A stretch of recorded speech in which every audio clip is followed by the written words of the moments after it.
There's a notch in the terminal that's just the right size for this book.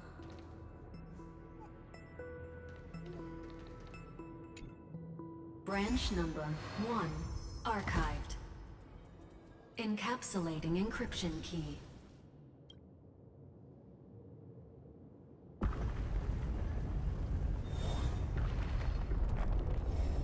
I see. This As I've Written book is a data terminal that has been modified by the Remembrance. It might have looked like Cyrene was reading a story, but she was actually carrying out a data transfer.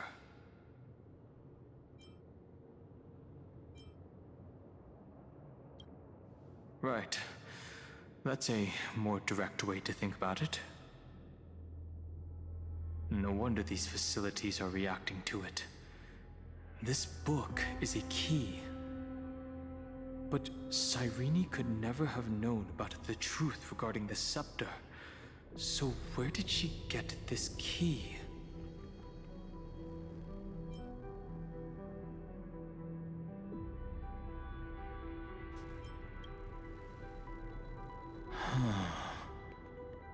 Do you remember?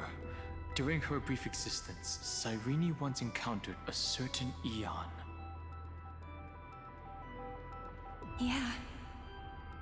So, I can only place my hopes on that childhood dream. And the god behind Orynyx that appeared in that dream. It's no secret that Orynyx and Fuli are related. That Eon also appeared when you encountered Mem. We still don't know the role they play in Amphoreus. But if Cyrene accidentally stepped onto the path of remembrance, then her sacrifice wasn't just for resetting the cycle. There was another purpose. Encryption key encapsulation complete. Let's keep going for now. If my hypothesis holds, then the scene we just saw will replay many more times.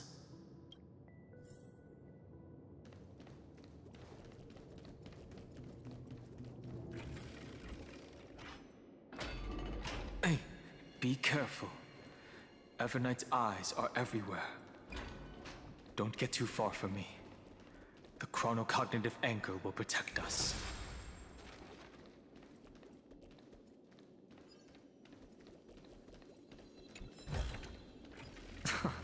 This is hardly enough for a seat at the table. What is this? It's hard to believe. Is this still Amphoreus?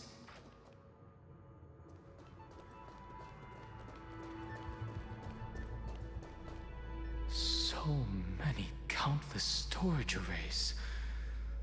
This would even rival the cyber prison of Inupis. Look, what a magnificent sight. Even this classical world contains a futuristic palace like this. Would ID Cilicii end up looking like this after a few thousand years? Executing protocol. Format object. Formatting progress 0.027%. Ah, it's always so on time. Never late at all. It's okay, I get it. It's just trying to remind me how precious time is. I want to share a story with you this time. I saw a little nymph on my way here. It was on a fallen wheat stalk, and it glowed under the sunlight. It was incredible. I forgot all my pains at that moment, and just stared at it in a trance. I wonder... did every Cyrene in the past feel that the nymph was beautiful? Would they also have recorded that scene into the Eternal Saga? So, could you give me more time, please? I want to leave behind more memories for the future. Formatting complete. As I expected, the answer is the remembrance. An Eon appearing in her dreams, 3 paths intertwining in Amphoreus, and the Garden trying to infiltrate this world at all costs. I have reasons to suspect that Fooley's gaze once swept over this world before the scepter completely fell into destruction, and that Cyrene basked in that divine gaze.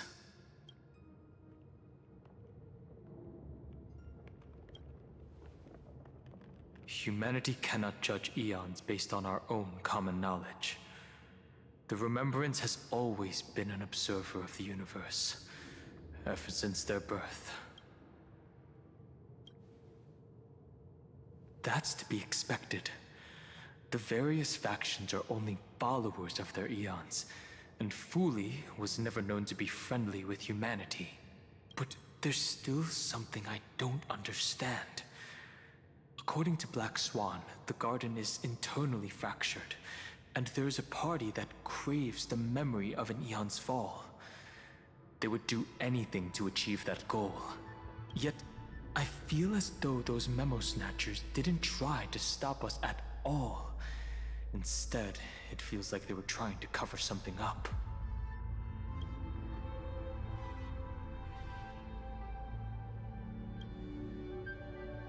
Most of the time, a gaze is simply a natural phenomenon, though some Pathstriders regard it as a supreme honor.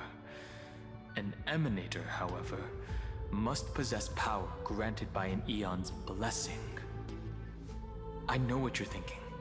That theoretical Emanator of Remembrance remains a mystery.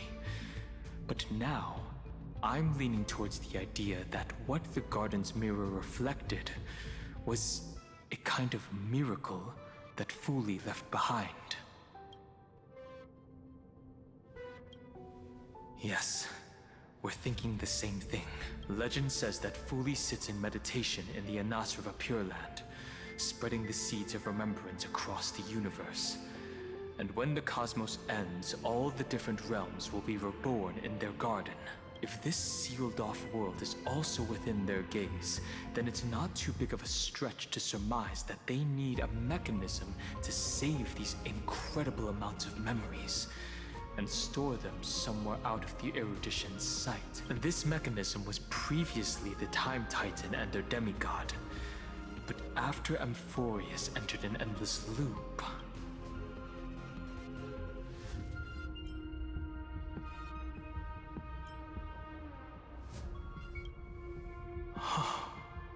it's that ceremonial blade. Now, I can say with certainty, time is the page on which that eon records Amphoreus. If it fades from existence, and all that it records is lost among the stars, that eon will surely direct their gaze here. And it will be a glance that spans time and space, transforming each incarnation of me into the power you shall wield to reset time, imbuing my soul into this ceremonial blade, and creating an endless flame-chased journey. The ceremonial blade killed Cyrene at the start of every recurrence, and at the end of every journey, Cyrene's soul took the extrapolated memories stored within the blade and buried them in this great tomb. That's how the memories of Amphoreus transcended the loop and were continuously stored, while the scepter had to revert its progress over and over again because of loss in its logic. Fooley's blessing will not disappear as long as this process keeps going. I knew their gaze never left. As long as I record every page of this story and tell it to you, Amphoreus won't be forgotten. Cyrene encountered the Eon's gaze and regarded them as the hope to continue her world. That's why she offered them memories over and over, even if she had to turn herself into nothingness every time. As to why she insisted on keeping her human form and offering the memories through reading a story, it might have been the only way for her to maintain her sense of humanity and leave her mark in this world, even though everything was just her wishful thinking.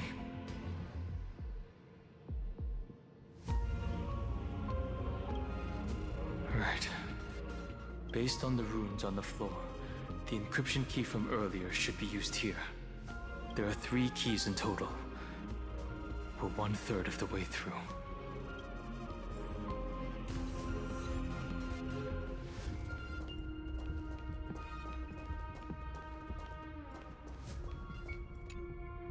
I'll leave it to you.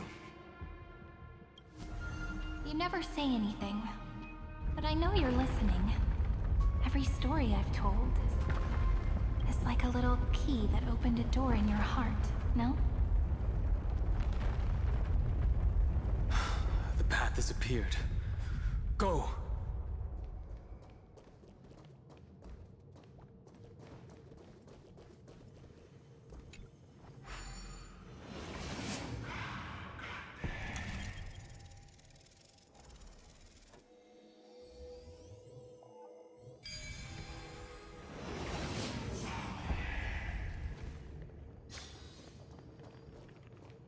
Then, the sky sent down rainbows and showed the world a gentle smile. Formatting progress 93.998%. Looks like it's time to say goodbye again. Before I was even aware of it, this book had already recorded too many emotions. Every page has become so heavy. I've started to feel uneasy whenever I take it into my hands. Where did the very first ripples want these memories to be sent to? Formatting progress 94.423%. How many times has it been? It faithfully fulfills its duty, activating and formatting, never changing, like the fate of the flame chase in every cycle. If I can only write the same ending every time I lift my pen, then is this weighty saga just an overly naive dream? Formatting progress 96.024%. Process error. Analyzing. Process error. Analyzing. Really? Are you encouraging me? Thank you. I'm sorry for making you see this embarrassing side of me. Everyone's still working so hard. If I'm the only one who's crying, that wouldn't be romantic at all, would it? Thank you for listening to me all this time. So, shall we continue? Formatting complete. The endless cycle took its toll on her. Even Cyrene could not resist despair when faced with eternal stasis. Like Aslana, she started to wonder whether everything was futile.